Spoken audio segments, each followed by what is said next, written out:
News 24 घडामोडी श्वास चालू घडामोडींचा। मराठवाड्यातील 5 जिल्ह्यात जाणवले भूकंपाचे सौम्य धक्के। छत्रपती संभाजीनगर जिल्ह्यातील काही भागात जाणवले भूकंपाचे सौम्य झटके। परभणी, हिंगोली, बीड जिल्ह्यातील काही भागात सकाळी 7 वाजेच्या सुमारास हे धक्के जाणवलेत। भूकंपाचे सौम्य धक्के जाणवताच नागरिकांमध्ये भीतीचं वातावरण। हिंगोली जिल्ह्यात 4.5 रिश्टर स्केलच्या भूकंपाची नोंद करण्यात आली आहे।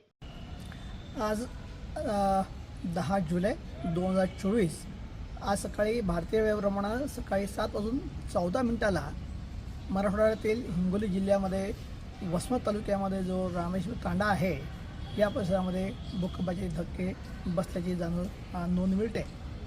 जे भूकंपाचं केंद्र ते बघितलं जातं आणि त्याची तीव्रता ही रिश्टर स्केलवरती 4.5 एवढी नोंदवली गेली होती। या भूकंपाची जी खोली बघितली गेलेली आहे ही खोली देखील 10 किलोमीटर बघितली गेलेली आहे।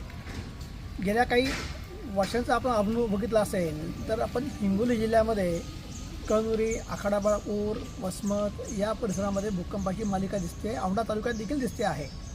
आत्तापर्यंत साधारणतः 27 फेब्रुवारी 2020 पासूनचं वातावरण बघितलं असेल तर साधारणतः 25 धक्के त्या ठिकाणी बसलेले आहेत।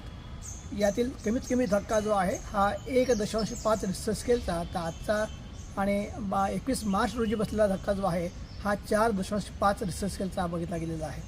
यामध्ये जी वाढ होताना दिसते आहे ही नक्कीच चिंताजनक आहे।